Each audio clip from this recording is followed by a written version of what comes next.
ರಥಸಪ್ತಮಿ ಸೋಮವಾರದಿಂದ ಶನಿವಾರ ಸಂಜೆ 6 ಗಂಟೆಗೆ. ರೀ, ಅರ್ಚಕರು ನಿಮ್ಮನ್ನ ಕೇಳಿದ್ರು. ಹೌದಾ? ನಾನು ದೇವಸ್ಥಾನದ ಕಡೆ ಹೋಗಿ ಅವ್ರನ್ನ ಭೇಟಿ ಮಾಡಿ ತುಂಬಾ ದಿನ ಆಗೋಯ್ತು. ಅರ್ಚಕರು ಏನಂದ್ರು ಸುಮಾ?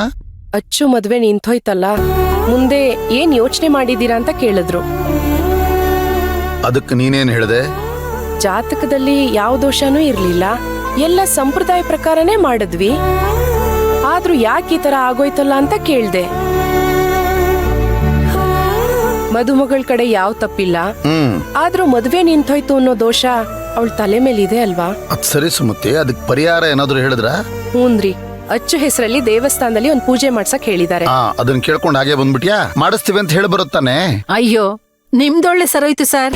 ಅರ್ಚನಮ್ಮವ್ರಿಗೆ ಒಳ್ಳೇದಾಗ್ಬೇಕು ಅಂದ್ರೆ ಅಮ್ಮವ್ರು ಸುಮ್ನೆ ಇರ್ತಾರಾ? ಏನೇನ್ ಹೇಳ್ಬೇಕೋ ಎಲ್ಲ ಹೇಳ್ಬಿಟ್ರು. ಹೌದು ರೀ, ನೀವೇ ಮುಂದೆ ನಿಂತು ಎಲ್ಲಾ ಪೂಜೆಗಳನ್ನ ನಿರ್ವಿಘ್ನವಾಗಿ ನೆರವೇರಿಸ್ಕೊಡ್ಬೇಕು ಅಂತ ಅವ್ರಿಗೆ ದಕ್ಷಿಣೆನೂ ಕೊಟ್ಟು ಬಂದಿದ್ದೀನಿ. ನನಗೆ ಈ ಮಾತು ಕೇಳಿದ ಮೇಲೆ ಸಮಾಧಾನ ಆಯ್ತು. ಯಾವತ್ತಂತೆ ಪೂಜೆ ಮಾಡಿಸ್ಬೇಕಾಗಿರೋದು? ನಾಳೆನೆ ಒಳ್ಳೆ ದಿನ ಒಳ್ಳೆ ಸಮಯ ಅಂತ ಹೇಳಿದಾರ್ರಿ. ನಾನು ನಿಮ್ ಹತ್ರ ಕೇಳಿ ತಿಳಿಸ್ತೀನಿ ಅಂತ ಹೇಳಿ ಬಂದಿದ್ದೀನಿ. ಏನ್ ಸುಮಾ ನೀನು ಇಷ್ಟು ಮಾಡಿದವಳು ಅದನ್ನು ಒಪ್ಕೊಂಬಂದ್ಬಿಡೋದು ತಾನೆ? ನಾನ್ ಬೇಡ ಅಂತಿದ್ನಾ? ಇಲ್ಲ ಅಂದ್ರೆ ಅಲ್ಲಿಂದ ಒಂದು ಫೋನ್ ಮಾಡಿ ಕೇಳಿದ್ರೆ ನಾನು ಹೇಳ್ತಿದ್ದೆ ತಾನೆ. ಸರ್, ನಾವ್ ಅಲ್ಲಿಂದಾನೆ ಫೋನ್ ಮಾಡಿದ್ದು, ನೀವು ತೆಗಿಲೇ ಇಲ್ಲ ಫೋನ್ನ. ಹೌದಾ ಸುಮತಿ? ನೋಡಿ, ಅಯ್ಯಯ್ಯೋ, ನಾನು ಫೋನು ಚಾರ್ಜ್ಗೆ ಹಾಕ್ಬಿಟ್ಟಿದ್ನಾ, ಅದು ನೋಡಿಲ್ಲ. ಸಾರಿ ಸುಮತಿ. ನೋಡಿದ್ರಾ? ಇದನ್ನೇ ನಾನೇನಾದ್ರೂ ಮಾಡಿದ್ರೆ ಅಣ್ಣ ತಂಗಿ ಇಬ್ರು ನನ್ನ ಹುರಿದ್ ಮುಕ್ಬಿಡ್ತಾ ಇದ್ರು. ಅದಕ್ಕೆ ನನ್ ಮನೆಗೆ ಹೋಗಿ ನಮ್ಮ ಯಜಮಾನ್ರಿಗೆ ಹೇಳಿ ಅವ್ರ ಹತ್ರನೇ ಫೋನ್ ಮಾಡಿಸ್ತೀನಿ ಅಂತ ಹೇಳಿ ಬಂದಿದ್ದೀನಿ. ಅರ್ಚಕರಿಗೆ ಫೋನ್ ಮಾಡಿ ಹೇಳೋದೇನ್ ಬೇಡ. ಅಚ್ಚು ಬಂದ್ಮೇಲೆ ನಾನು ನೀನು ಹೋಗಿ ದೇವಸ್ಥಾನದಲ್ಲೇ ಮಾತಾಡ್ಕೊಂಡ್ ಬಂದ್ಬಿಡೋಣ. ಈಗ ನನಗೊಂದು ಚಿಕ್ಕ ಕೆಲಸ ಇದೆ, ಹೊರಡೆ ಹೊರಡ್ ಬಂದ್ಬಿಡ್ತೀನಿ. ಬರ್ತೀನಿ.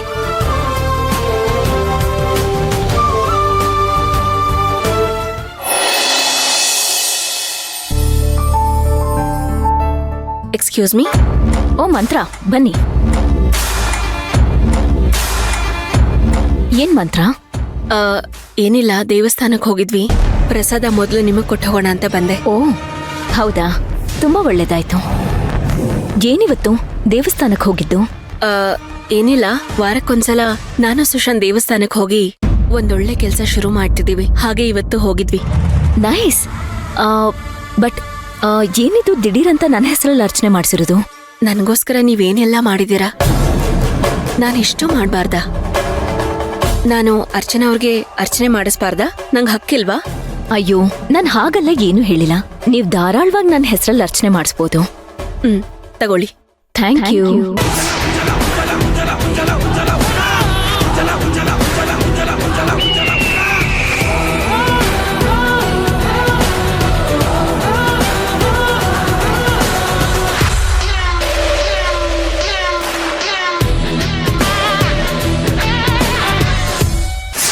ಸರಿ, ಥ್ಯಾಂಕ್ ಯು.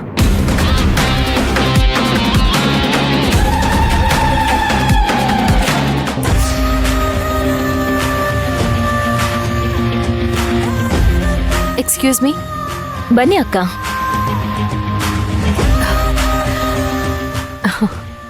ಯಾಕಕ್ಕ? ಅಕ್ಕ, ಪ್ರಸಾದ. ಇಲ್ಲ, ಪರವಾಗಿಲ್ಲ. ಯಾಕೆ ನಗ್ತಿದ್ದೀರಾ? ಅಲ್ಲ, ಪ್ರಪಂಚದಲ್ಲಿ ಬದಲಾವಣೆ ಆಗೋದು ನಿಜ, ಆದ್ರೆ ಇಷ್ಟು ಬೇಗ ಬದಲಾವಣೆ ಆಗತ್ತೆ ಅಂತ ಗೊತ್ತೇ ಇರ್ಲಿಲ್ಲ. ಅದಕ್ಕೆ ನಗು ಬಂತು. ಏನ್ ಬದಲಾವಣೆ? ಅವತ್ತು ಮಂತ್ರ ಇದೇ ತರ ಪ್ರಸಾದ ತಂದ್ಕೊಟ್ಲು. ಅವಾಗ ಬೇಡ ಅಂತ ನೀವೇ ತಾನೇ ಹೇಳಿದ್ದು. ತಗೊಳ್ಳಿ, ಕುಂಕುಮ ಪ್ರಸಾದ. ಕಾಣಿಕೆ ಹಾಕಿ ಅರ್ಚನೆ ಮಾಡಿಸಿ ಪೂಜೆ ಮಾಡಿಸಿ ಕುಂಕುಮ ತಂದೆ. ಯಾಕೆ ಕುಂಕುಮ ಅಳಿಸ್ತಾ ಇದ್ಯಾ? ಅಕ್ಕ, ಮೊದ್ಲು ಆ ಕುಂಕುಮನ ಫಸ್ಟ್ ಅಳಿಸಿ. ಯಾಕೆ? ಅವಳು ದೇವಸ್ಥಾನಕ್ಕೆ ಹೋಗಿ ಬಂದಿದ್ದಾಳೆ ಅಂತ ಅನ್ಕೊಂಡಿದ್ದೀರಾ ನೀವು? ಯಾರಾದ್ರೂ ಮಾಟ ಮಂತ್ರ ಮಾಡೋರ ಹತ್ರ ಹೋಗಿ ಬಂದಿರ್ತಾಳಷ್ಟೇ. ಆ ವಿಷಯನಾ? ಅಕ್ಕ, ಏನಕ್ಕ ನೀವು? ಅವತ್ತಿನ ಸನ್ನಿವೇಶನೇ ಬೇರೆ, ಇವತ್ತಿನ ಸನ್ನಿವೇಶನೇ ಬೇರೆ. ಮನುಷ್ಯ ಬದಲಾಗೋದೇ ಇಲ್ವಾ?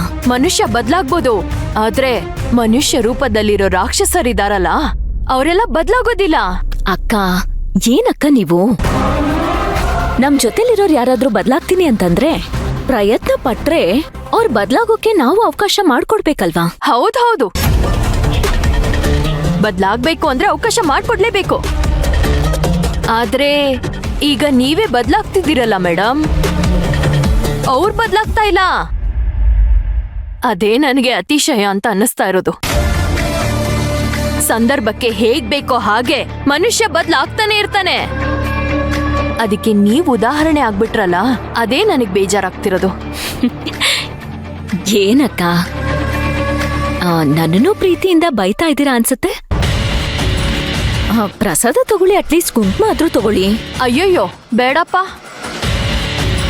ನೀವು ಬೇಕಾದ್ರೆ ಅವಳನ್ನ ಎಷ್ಟಾದ್ರೂ ನಂಬಿ ಏನ್ ಬೇಕಾದ್ರೂ ಮಾಡಿ, ಆದ್ರೆ ನಾನ್ ಮಾತ್ರ ಎಚ್ಚರಿಕೆಯಿಂದ ಇರ್ತೀನಿ. ನಂದೊಂದು ಕಿವಿ ಮಾತು ಏನು ಅಂದ್ರೆ, ನೀವು ಹುಷಾರಾಗಿದ್ರೆ ಒಳ್ಳೇದು ಅಂತ. ಅಕ್ಕ ಪಾಪ ಹುಡ್ಗಿ ತುಂಬಾ ನೋವಲ್ಲಿದ್ದಾಳೆ. ಅವಳಿಗೆ ಏಟ್ ಮೇಲೆ ಏಟು ಬೀಳ್ತಾನೆ ಇದೆ. ಇಂಥ ಸಮಯದಲ್ಲಿ ಹೋಗಿ ನೀವ್ ಈ ತರ ಮಾತಾಡ್ತಿದ್ದೀರಲ್ಲ. ಯಪ್ಪ ಯಪ್ಪ ಯಪ್ಪ, ನಿಮ್ಗಿನ್ನೂ ಅವ್ರ ಬಗ್ಗೆ ಗೊತ್ತಿಲ್ಲ.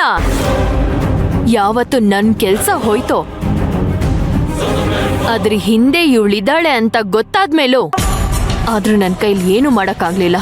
ಅವತ್ತಿಂದ ನಾನು ಒದ್ದಾಡ್ತಾನೆ ಇದ್ದೀನಿ. ಅವತ್ತು ನಾನು ನೋವು ಅನ್ಭವಿಸಿದ್ದೀನಿ. ನೋಡಿ, ನೀವು ಮಂತ್ರನ್ ಜೊತೆ ಹೇಗ್ ಬೇಕಾದ್ರೂ ಇರಿ ಮೇಡಮ್, ನಾನು ಅದಕ್ಕೆ ಅಡ್ಡಿ ಬರಲ್ಲ.